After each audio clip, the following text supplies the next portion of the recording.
I would hope you're quiet now because these games have been stupid. Let's start with game one between the Knicks and the Celtics. What in the world happened here? So, all right, Porzingis leaves this one. We'll get that news out of the way, but let's get to the gist of it. It's a 108-105 OT win for New York. Brunson with 29, OG Anunoby with 29, Tatum finished with 23 and 16. But the Celtics were up 20 points in this bad boy, and the third quarter, it's the one thing we've said all year long. It's the one thing anybody with eyes has said all year long, Chandler. You live and die by the three. What is your takeaway from last night's game? I mean, 15 to 60 is ridiculous. And again, this is what this team does. And they're 1-3 away from going in from winning this game. And it's not even talking about that. It's too many threes, but there's got to be a balance, right? And with Jason Tatum, it's either to the rim or it's either settling for threes. And Jalen Brown even said after the game, listen, in momentum moments, we can't just fire up threes and settle. And that's what they did. And you have to give the Knicks credit. They consistently stayed with it. They never hung their heads. Down 20. I thought this game was over.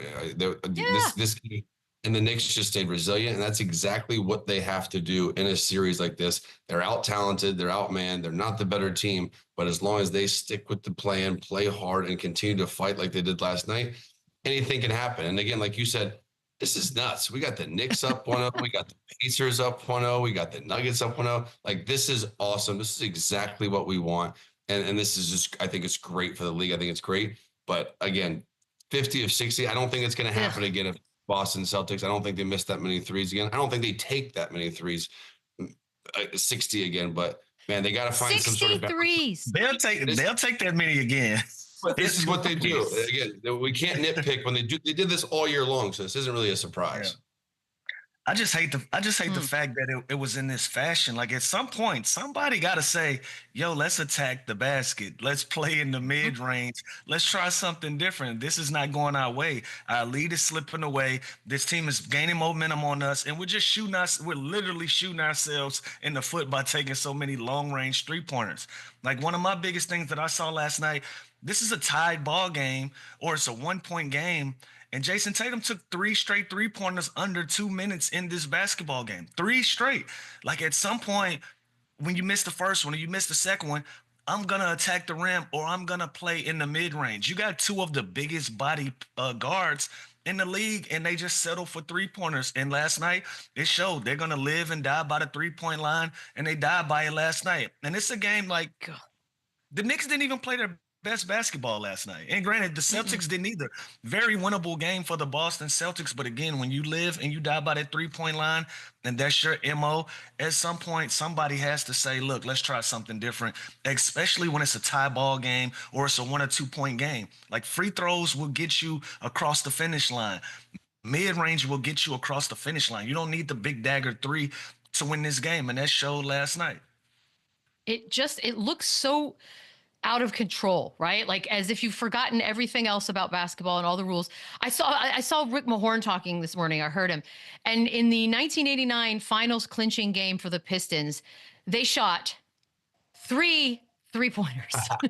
3 well, three-pointers they were hacking the whole total. time. So I know, different. but it's the between those two numbers is an absolute insanity island. But that being said, let's talk about confidence, right, Lou? Because this obviously was a huge win for New York. I mean, the night was just crazy in general. The odds have now fluctuated back and forth, and I'm wondering if you're giving them a puncher's chance to now come out of the series based off of this one win. Well, we said it was going to go 6. Like, so they're right there in the mix of what we said was going to happen. We never thought they were going to get swept. They did have the chance to go steal a basketball game, and they did that. You know, they capitalized off the mistakes that the Boston Celtics made, and they made big plays when they needed. Jalen Brunson was amazing. Like, he's the one guy in the fourth quarter across the league that their team just gives him the basketball in the fourth quarter and tells him, hey, just go win us a basketball game. And he does everything in his power to do so. He uses three-point ability. He uses off the catch, off the dribble. Everything that he has in his bag, he brings it out in the fourth quarter. He was able to wield him away from a win. And so if I'm New York, of course, I have a ton of confidence going into the next game. I don't think Boston plays this way again. But again, if you're the New York Knicks, and you win this game, you correct some things. And if you can be even better than you were in game one, going into game two, I'm a confident group and feeling like I can come away with a win in this series.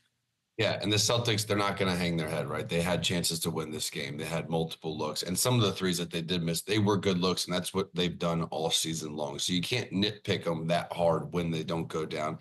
I think there needs to be a balance a little bit. Like Jason Tatum, he can't take 23 shots and only get to the free throw line 7 times, 15 of them being threes. Like Jalen Brown is 7 for 20, 8 for 10 from the free throw line, 1 for 10 from the three is not going to cut it. So I think sometimes they get a little trigger happy. They take early threes in the shot clock to get out in the fast break.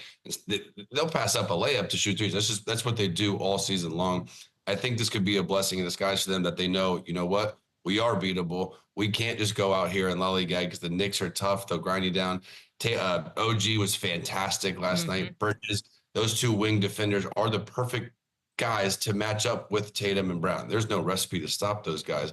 But on paper and athletically and lengthwise, they do have some guys that can cover what the Celtics do great and do force them to even take even more early threes in the shot clock, which happened last night. But do they have a chance? For sure. The fact that they're still plus 295 should tell you everything. They don't have that big of a chance.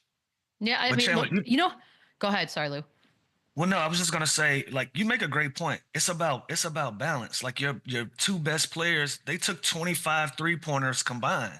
Like at some point, and I can't think of bigger guards, a bigger tandem at the guard position at the 2 and the 3, besides Jason Tatum and Jalen Brown. Like, you have to put some type of pressure on these guys. You had success in getting Cat in foul trouble. You had success in getting Jalen Brunson in foul trouble. When the game is on the line, you got to go to that. You got to reach in your back pocket and say, I can use my size and my ability to get to the rim to also use the free throw line as a plus for us. Instead, they used the 3-point line. They shot themselves out of it.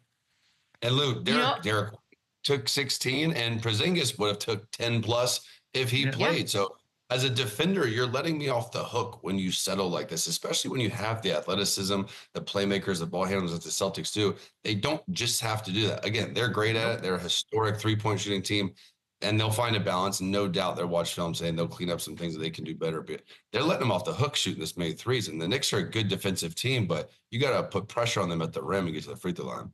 You know, the picture of what you're saying, Chandler, there was a moment last night towards the end of the game where exactly that was happening. Everybody was just prepping for the Celtics to take another 3, and Drew Holiday just basically walked to the basket and got an easy 2. And it was such a shocking moment for me watching that I was like, oh, you can still do that. Like, you can still do that here. It's like, it's still a thing, guys. Jalen Brunson, obviously clutch player of the year. It could not have been more deserving of that award this season. We saw it last night. He did have the miss, though, in regulation. Even he was almost shocked that that did not fall. But as far as closers in the league right now, Chandler, is there anyone else, and think hard, anyone else out there that you'd rather have the ball in their hands come clock winding down? Right now, today, no. And there's a reason that he's the player of the year. He's done it all year long. There are guys like Dame. There's guys like Steph Curry that are unbelievable, that can create space, that can shoot it from deep, that have had insane buzzer beaters and big time shots throughout their career. But this dude does it all, man. And think about it. He's getting guarded also by Drew Holiday, who's arguably the best perimeter defender in the league. Derek White, another really good defender who's bigger than him. You can't speed him up. Don't slow him down. He plays at his own pace. He gets to his spots. He had a really good look to end this thing in regulation too. Like he was shocked he didn't even make it, but the dude is unbelievable. And he's a player that you just can gradually gets better and better and better. And he gets to his spots and he uses his body, and his pace is just unbelievable. No matter who's guarding him, he plays the same way. He can't be controlled, and he gets in the lane, and he's an unbelievable scorer, and he has no fear at the end of the games, and he deserves it. I would take him over pretty much anybody. There's better shooters than him, sure, guys like Steph, Dame, Kyrie, but right now, ball in the hands, I want Jalen Brunson to have it. Crazy. The trust, Lou. The trust in Jalen Brunson right now is at an all-time high. What a nice thing to have on your team if you're New York, to be able to be calm about this. Yeah, that's what I'm saying. If we're talking about confidence, and you're a guy that's been carrying this team in the fourth quarter all year, at the top of the fourth, when you're walking out on that floor to start that quarter, everybody and their mama know who's going to have the basketball in their hands and who's going to make plays for them. That gives a guy confidence. Like when his teammates like, yo, we with you. We're going to do the dirty work. You carry us to the promised land. You make plays for us and get us home. That's a hell of a confident basketball player. And you've seen it. It doesn't matter who's guarding him. As talented as Drew Holiday is on the defensive end, as disruptive as he can be, it didn't even matter. When I'm confident, it doesn't matter who's standing in front of me. And Jalen Brunson has done that night in and night out the entire season this year, last year. Since he's been with the New York Knicks, he's been this guy. And now that he's on his big stage in the postseason, it's gonna show. It's gonna be a remarkable thing just to see him constantly do this. So, do we give them a fighter's chance at winning this series? If he's able to play like this, then the Celtics don't shoot the basketball well, we might be having a different conversation at the end of this series. Yeah, and you know what, Lou? We might not give them the biggest chance, but the Knicks now at least believe. They lost every single game to good teams during the regular season. That doesn't matter anymore. They just went to Boston, stole game one, and have all the momentum now. So that is all they need. That is all the verification that they need that they can beat this team. I mean, down 20 at their house. So missing shots is one thing. I texted the group and was like, hey, my sweep call's looking pretty good right now. I knew it. I knew as soon as I sent that, I was like, God, I've known this. 20 years I've been doing this. That being said, let's just throw the missed threes out because that is an astronomical number that my brain can't wrap around. The fact, though, that Tatum and Brown were able to play a certain level of defense that got Cat in pretty early foul trouble. Let's talk about that. Let's just sort of see what they can build on as far as the positives to take away from a game like that, Chandler. And I have to imagine this strategy is something that you keep doing moving forward. 100%. And Cat has a history of getting in foul trouble. Mitchell Robinson wasn't really a factor last night. He played 20 minutes, but he wasn't really a factor, especially with Porzingis out. His health, I think it was some illness. He should be fine, but that's Cat could dominate this series. There's no one on Boston that can take him away. There's no one that can, he should be the best player on the floor this series. So the fact that he does get in foul trouble, and a lot of them are silly too. Like he doesn't have to do this. And the Knicks need him. So I think the fact that they didn't play great last night, Cat didn't have his best game, but they still found a way to win. And OG, again, 29 from OG, that was unbelievable. You know what you're going to get from Jalen Brunson. It's Cat to me. He's got to stay on the floor. He can't be in foul trouble. And again, the Celtics, put pressure on him. Don't settle for threes. Go at him. He does have a history of getting in foul trouble. And with him out, it changes the entire game for the Knicks. So Cat's got to be available, and he's got to be aggressive. So, Lou, I'm going to go to you first on this next one, but there's a little bit of sound with it as well, because as far as how the game was being called, first half, second half seemed like two very different situations by the refs. First half, it was a little ticky-tack. We just talked about the early foul trouble. Brunson was also in a bit of early foul trouble. Second half, however, it seems like things were allowed to sort of be a little more fluid, a little more physical. Jason Tatum had some thoughts on that as well. In terms of how do you not let your frustrating with lack of calls prevent you from attacking if you don't think you're going to get a call? Is that connected at all? No, that don't connect. I mean, it's the playoffs. Like, we probably should just play without the refs. Like, it's how physical it is. So, that don't really cross my mind at all. I mean, that would be kind of fun. Lou, I am curious, though, as a player, it's one thing to have games be called differently, but to have two halves be called differently, how do you even adjust to that? You just got to stick with your game plan and stick with the way that you conduct business, right? Like if you're a physical basketball team, if you continue to play physical, eventually the referees are going to have to be the ones to adjust.